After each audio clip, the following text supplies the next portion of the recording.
Welcome in to the first episode of Open Court. Let's talk about it. So as everyone knows, Trae Young was recently traded, like a week or two ago, to the Washington Wizards.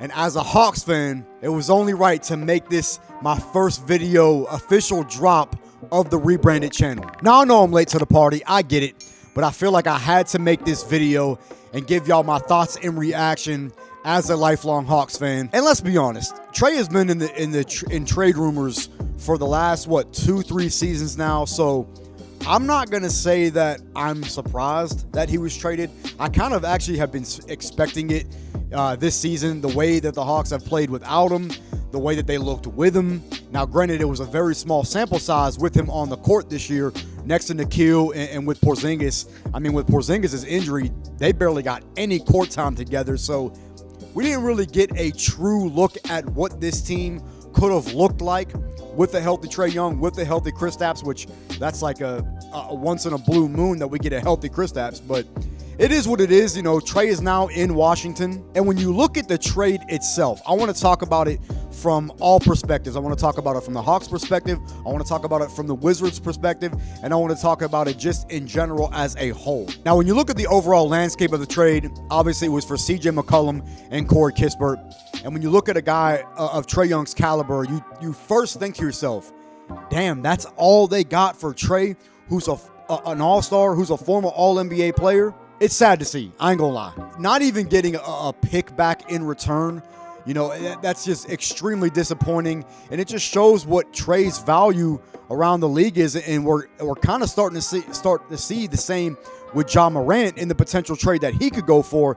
That's another topic for another day. Trae was essentially dumped for an expiring deal, who's a vet, who CJ McCollum's still a pretty good player, and basically a shooter. That's it. That was Trae's value around the league. And a lot of executives kind of valued him that way. They don't really see him as a winning player.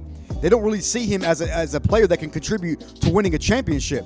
When you look at all the negatives of Trae's game, even though he is one of the best playmakers in the league and has raised the floor of the Hawks for the last however many years, his value was just not what everyone expected it to be. Now, if the Hawks would have traded him 2-3 years ago, I think you're looking at potentially maybe a 3 first-round pick, package in return. But that's no longer the reality of what Trae's value is. As a Hawks fan, I have to accept that. Now, let's look at it from the Hawks' perspective. The Trae Young era is officially over. It is extremely sad to see. As a Hawks fan, I will never forget the heights that we reached in 2021. That was some of my most favorite times as a Hawks fan. I will never forget what Trae Young did for this franchise. And to be honest with you, I think that his jersey should be retired once he retires. Now, what does this trade mean for the Hawks? Obviously, you're handing the keys right over to Jalen Johnson. We've seen how he's been looking with Trae, gone, and when he was out with his injury, he's looked awesome. He's going to be an all-star this year. He has potential to be an all-NBA player.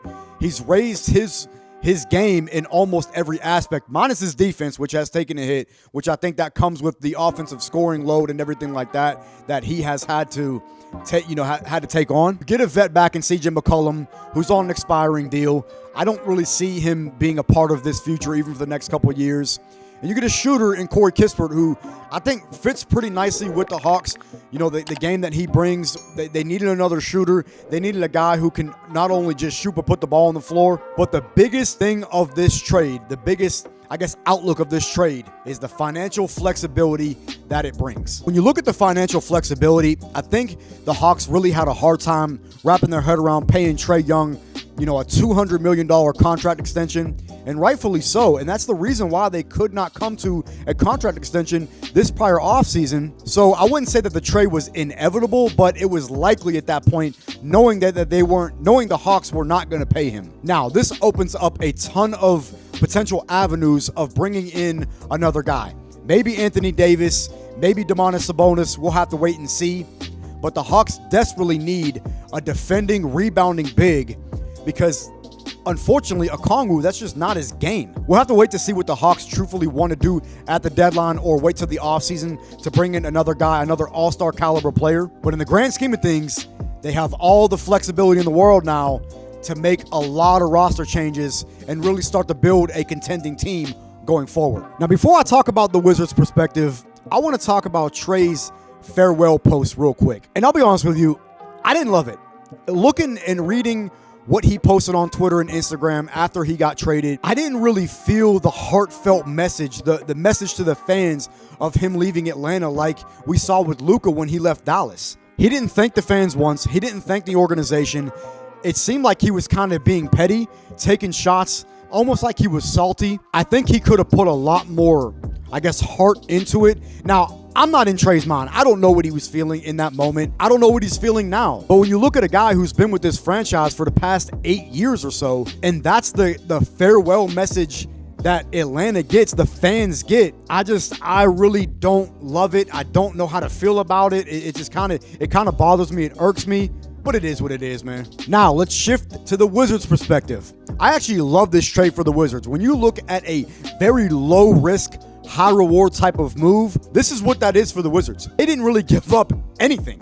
You gave up an expiring deal in CJ McCollum and a shooter in Corey Kispert, who, yeah, the deal was it's fair. But when you look at not giving up any draft picks and you can bring in an all-star player when you're not a big market to be able to attract guys, they're not really a winning franchise to be able to attract guys to come play in Washington, and you get a guy like Trae Young who's been an all-NBA player, who's a 4-time all-star, that is an absolute W for the Wizards. Now, obviously, Trae, bringing him in, it comes with his deficiencies, his defense, his efficiency. There's a lot when you look at Trae Young's game. I think that he's going to help the Wizards tremendously, especially with the growth of their young guys like an Alex Sarr, like a Bilal Coulibaly, like a Keyshawn George.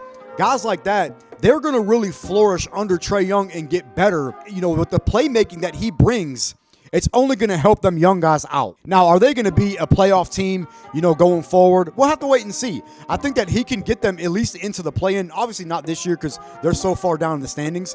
But potentially, going forward, once he's fully healthy, the Wizards have a really nice young team to build around with Trae. Let Trae kind of do his thing like he was doing in Atlanta, control the tempo of the offense, control the team in general in terms of what he's doing on the court.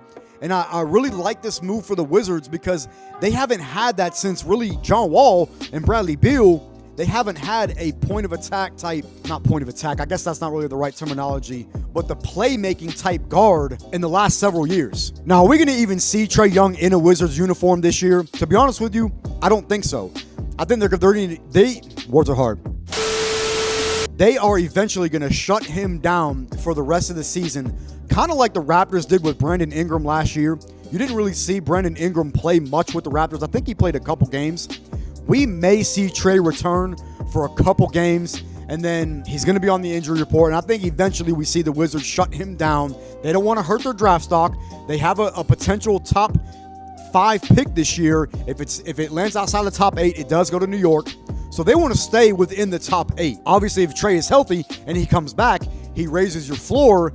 Maybe you don't land outside the top 8 if they start winning games. Their defense is already as bad as it can be. Trae's not really going to hurt their defense much more. Overall, it really sucks seeing Trae leave Atlanta.